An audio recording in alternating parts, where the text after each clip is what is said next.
پیارے ناظرین، آج ہم اسلامی تاریخ کی سب سے متاثر کن کہانیوں میں سے ایک کے سفر پر روانہ ہو رہے ہیں، اور وہ ہے نبی داؤد علیہ السلام کی کہانی، جو حدیثہ روایت میں ڈیوڈ کے نام سے جانے جاتے ہیں۔ یہ کہانی ہمت، ایمان اور الہی حکمت سے بھرپور ہے، اور اس میں ایسے سبق ہیں جو آج بھی ہمارے لیے بے حد اہم ہیں۔ تو آرام سے بیٹھیں اور آئیے اس عظیم نبی کی زندگی میں غوطہ لگاتے ہیں۔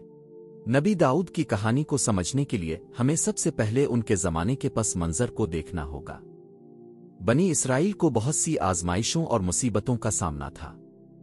نبی موسیٰ علیہ السلام اور نبی ہارون علیہ السلام کے دور کے بعد بنی اسرائیل کو رہنمائی کے لیے ایک مضبوط قیادت کی ضرورت تھی۔ وہ اپنے دشمنوں، خاص طور پر فلسطینیوں کے ظلم کا شکار تھے، جن کی قیادت ایک خوفناک جنگجو جالوت اگولیت کر رہا تھا۔ پہلے طالوت نے اپنے لوگوں کو خبردار کیا، اللہ تمہاری آزمائش ایک دریا کے ذریعے کرے گا۔ جو شخص اس سے اپنی پیاس بجھائے گا وہ میرے ساتھ نہیں ہوگا، اور جو اسے نہیں چکھے گا سوائے ہتھیلی سے ایک چالوں کے، وہ یقیناً میرے ساتھ ہوگا۔ سورہ البقرہ آیت 249۔ خبردار کرنے کے باوجود زیادہ تر فوجیوں نے دریا سے خوب پانی پیا۔ صرف چند ایک لوگ وفادار رہے اور آزمائش میں کامیاب ہوئے۔ یہ تھوڑے سے لوگ ہی دریا پار کرنے اور جنگ میں شامل ہونے کے قابل ٹھہرے۔ وفادار فوجیوں نے، جو تعداد میں کم تھے، اللہ کے وعدے پر بھروسہ کیا۔ کتنے ہی بار ایک چھوٹی سی جماعت نے اللہ کے حکم سے ایک بڑی فوج کو شکست دے دی ہے، اور اللہ صبر کرنے والوں کے ساتھ ہمیشہ ہوتا ہے۔ سورہ البقرہ آیت 249۔ میدان جنگ میں جالوت نے للکارا، کون ہے جو مجھ سے آمنے سامنے لڑنے کی ہمت رکھتا ہے؟ بنی اسرائیل اس خیال سے کانپ اٹھے۔ کوئی بھی آگے نہ بڑھا، یہاں تک کہ ایک نوجوان لڑکا جس کا نام داؤد علیہ السلام تھا نے پیشکش کی۔ داؤد بیت اللحم کا ایک معمولی چرواہا تھا، جو کوئی تجربہ کار جنگجو نہیں تھا، لیکن اسے اللہ پر پختہ ایمان تھا۔ اس نے بادشاہ طالوت سے کہا، میں نے اپنے والد کی بھیڑوں کی حفاظت کرتے ہوئے شیروں اور ریچھوں کا سامنا کیا ہے۔ اگر اللہ نے مجھے ان سے بچایا تو وہ مجھے جالوت سے بھی بچائے گا۔ طالوت نے داؤد کو زرہ بختر اور تلوار پیش کی، لیکن داؤد نے صرف ایک گوپھن اور چند کنکریوں کے ساتھ جالوت کا سامنا کرنے کا فیصلہ کیا۔ داؤد نے کہا، اللہ جس نے مجھے ریچھ کے پنجوں اور شیر کے دانتوں سے بچایا، وہ یقیناً مجھے اس ظالم سے بھی محفوظ رکھے گا۔ جالوت اپنے نوجوان مخالف کو دیکھ کر ہنس پڑا۔ اس نے طنز کیا، کیا تم اپنے کسی کھیل کے ساتھی سے جنگ کھیلنے آئے ہو، یا پھر تمہیں اپنی زندگی سے بیزاری ہو گئی ہے؟ لیکن داؤد ثابت قدم رہا اور جواب دیا، تمہارے پاس زرہ بختر، ڈھال اور تلوار ہو سکتی ہے، لیکن میں تمہارا سامنا اللہ کے نام پر کر رہا ہوں، جو بنی اسرائیل کا رب ہے۔ ایک ہی کنکری سے داؤد نے جالوت کو نشانہ بنایا، اور وہ دیو قامت جنگجو زمین پر گر گیا۔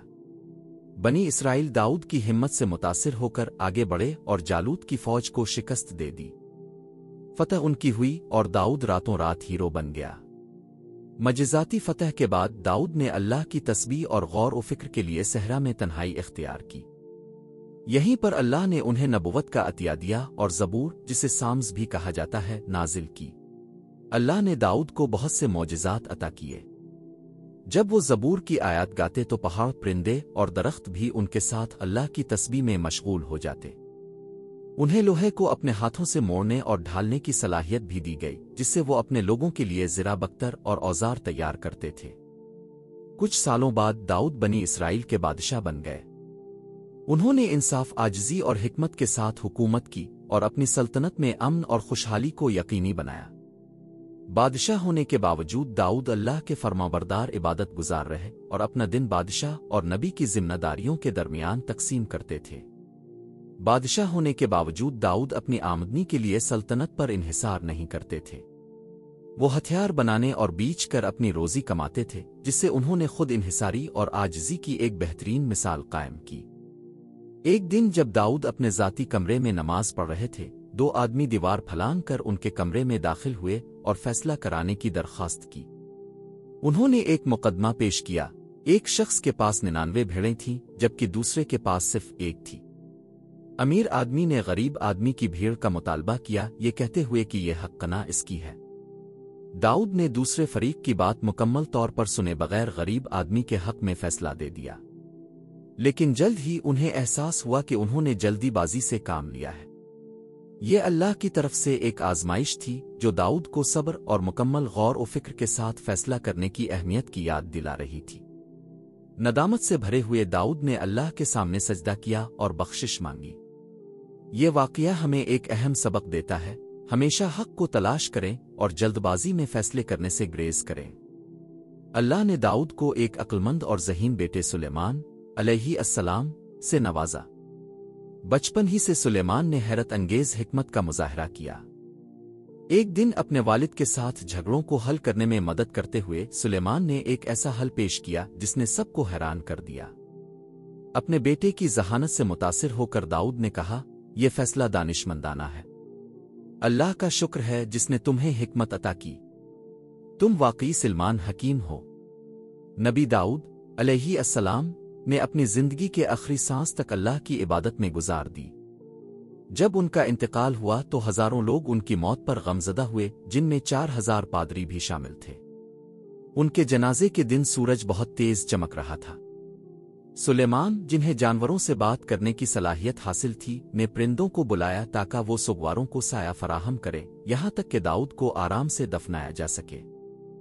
داؤد کی میراث ایمان، ہمت اور انصاف کی علامت کے طور پر زندہ ہے۔ ان کی کہانی ہمیں یاد دلاتی ہے کہ اللہ پر بھروسہ رکھنے سے ناممکن بھی ممکن ہو جاتا ہے۔ نبی داؤد علیہ السلام کی زندگی ہمیں انمول سبق دیتی ہے۔ اللہ پر ایمان، چاہے ہم خود کو کتنا ہی چھوٹا یا کمزور محسوس کریں، اللہ کی مدد سے ہر رکاوٹ پر قابو پایا جا سکتا ہے۔ عاجزی، اپنی کامیابیوں کے باوجود داؤد ہمیشہ عاجز اور اللہ کے فرمانبردار رہے۔ انصاف، بادشاہ ہونے کے باوجود داؤد نے ہمیشہ انصاف اور حکمت کے ساتھ فیصلے کیے اور حق کو تلاش کرنے کی کوشش کی۔ توبہ، یہاں تک کہ انبیاء بھی اللہ سے بخشش مانگتے تھے، جو ہمیں توبہ کی اہمیت کی یاد دلاتا ہے۔ نبی داؤد علیہ السلام کی زندگی کے اس سفر میں ہمارا ساتھ دینے کا شکریہ۔ امید ہے کہ ان کی کہانی ہمیں اپنے ایمان کو مضبوط کرنے، انصاف کی تلاش کرنے اور کامیابی کے باوجود عاجز رہنے کی ترغیب دے گی۔